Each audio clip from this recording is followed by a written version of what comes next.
Good evening. Welcome to my channel English with RCM sir.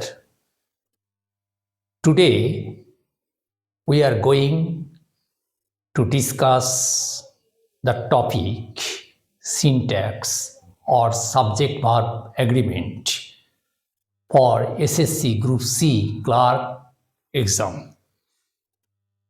Today I have said fill in the blanks with appropriate verbs. এখানে একটা fill in the blanks আজকে শুরু করব, কারণ অনেকটাই তো class নেওয়া হয়ে গেল। আজকে থেকে একটু প্র্যাকটিস করা যাক। So let's practice. প্রথমে রয়েছে 1-এর এ। এটা ভেরি কমন এবং পুরনো দিনের যে গ্রামার, ইংলিশ গ্রামার পিকে দে সরকারের, সেখানে এই অর্ডারটা আছে। কীরকম অর্ডার আছে?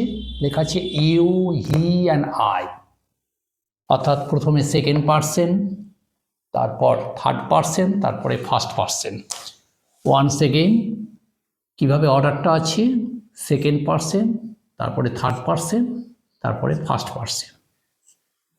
তাহলে second person singular, third person singular number এবং ফার্স্ট পারসন সিঙ্গুলার নাম্বার। এরপরে ভার্বটা কী হতে পারে? এরপরে ভার্বটা অনেকে এই যে আয় আছে সাবজেক্ট, এইটার ওপরে অনেকে বেস করে বা ডিপেন্ড করে কি করে একটা ভার্ব বসিয়ে দিল, অর্থাৎ অ্যাম বসিয়ে দিল। কেউ হয়তো ইজ বসিয়ে দিতে পারে ঠিক এই সাবজেক্টের ওপরে ঠিক করে, কিন্তু গ্রামাটিক্যাল যেটা রুল সেটা হলো ইউ, হি অ্যান্ড আই। এখানে যে হবে সেটা হচ্ছে প্লুরাল হবে ভার্বটা, অর্থাৎ you, he and I are friends, are friends হবে। আবার একটা বিপরীত কিছু বোঝালে এর অর্ডারটা আবার এরকমও হতে পারে, আই, হি অ্যান্ড ইউ, এটা হতে পারে। অর্থাৎ আবার বলি, জেনারেলি এই যে ফার্স্ট পারসন, সেকেন্ড পারসন এবং থার্ড পারসনের যে অ্যারেঞ্জমেন্ট, এটা according to P K De Sarkar or Nesfield, এখানে সেকেন্ড পারসন, থার্ড পারসন এবং ফার্স্ট পারসন সিঙ্গুলার নাম্বারে থাকে এরকমভাবে, এবং তার ভার্বটা হবে আর, অর্থাৎ ইউ, হি অ্যান্ড আই, তারপরে আর হবে। এখানে কোনোভাবে এখানে ইজ হবে না বা অ্যাম হবে না। এই অ্যারেঞ্জমেন্টের পরে আর একটা আছে আই, হি অ্যান্ড ইউ। তাহলে এরকমভাবেও হতে পারে অ্যারেঞ্জমেন্টটা। কখন হয়? বিপরীত কিছু বোঝালে, যেমন I, he and you the mischief. তাহলে I, he and you have done, এটা ডান হবে, হ্যাভ ডান দিস আর ডান দি মিসচিফ। এটা হলো। এবারে আসা যাক সি এবং ডি। এখানে আবার একটা ডি আমি রেখে দিয়েছি, there dash a lot of boys in the ground. তারপরে ডি রয়েছে ওই similar lot of boys the, a lot of boys dash playing in the field. এখানে ভার্বটা কি হবে? কারণ এখানে রেখেছি যেটা উইথ অ্যাপ্রোপ্রিয়েট ভার্বস, সেটা ইজ হবে না আর হবে, এখানে না ওয়াজ হবে না ওয়্যার হবে না কি হবে। বলছে এখানে এ লট অফ বয়েজ, যেখানে লট অফ বয়েজ এরকম থাকে, অর্থাৎ এই ধরনের কথা যখন থাকবে লট অফ বয়েজ, তখন জেনারেলি অনেকে এটাকে কি করে?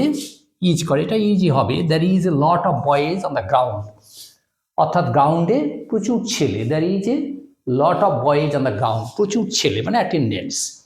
There is a lot of boys on the ground. এখানে আর হবে না, কারণ এই যে lot of boys collective noun lot of boys, এইটার জন্য কি হচ্ছে? এটা ইজ হচ্ছে।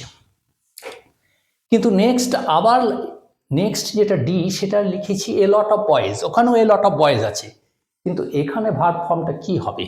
প্লেইং, খেলা করছে, ইন দ্য ফিল্ড, মাঠে খেলা করছে। মাঠে খেলা করছে লট অফ বয়েজ, কিন্তু এখানে কিন্তু ইজ হবে না, এখানে প্লুরাল হবে ভার্বটা, অর্থাৎ আর প্লেইং ইন দ্য ফিল্ড। কেন হবে না? ভিন্ন ভিন্ন সত্তা, অর্থাৎ তারা খেলা করছে, মাঠের মধ্যে খেলা করছে, কিন্তু ভিন্ন ভিন্ন তাদের সত্তা রয়েছে। এই জন্য এখানে হবে a lot of boys are playing in the field. তারপরে আবার একটা আছে, আবার একইভাবে আমি লিখেছি, ABCD হয়ে গেল। এবার E&F, E&F-এ কি আছে? I who dash your friend should stand by you, অর্থাৎ I who dash your friend, বন্ধুর পাশে যে দাঁড়ায়, should stand, দাঁড়ানো উচিত, by you। এখানে আবার বললো I he dash my friend should stand by you। এগুলো কিছুই না, এগুলো এই সাবজেক্ট ওয়াইজ বা সাবজেক্ট ওয়াইজ এগুলো কি হবে, যে সাবজেক্ট ভার্ব এগ্রিমেন্ট বলেছে সিনট্যাক্স, মানে আই যেমন আছে তেমনি ভার্বগুলো হবে। তাহলে আই, এটা যেমন আছে হি, আই আছে, প্রথমটা লেখা হয়নি, I who am your friend, এই আই সাবজেক্ট, তাহলে ভার্বটা হবে am, who am your friend should stand by you. আবার এইরকম আছে আই হু ইজ, তাহলে এই হি আছে সাবজেক্ট, তাহলে এটা ইজ হবে, who is, I who is my friend, অর্থাৎ সে যে আমার বন্ধু, শুড স্ট্যান্ড বাই মি, আমার পাশে দাঁড়ানো উচিত, I who is my friend. এখানে I who am your friend should stand by you, অর্থাৎ এই সাবজেক্ট অনুযায়ী এই ভাবটা হয়েছে, আর এই সাবজেক্ট অনুযায়ী এই ভাবটা হয়েছে।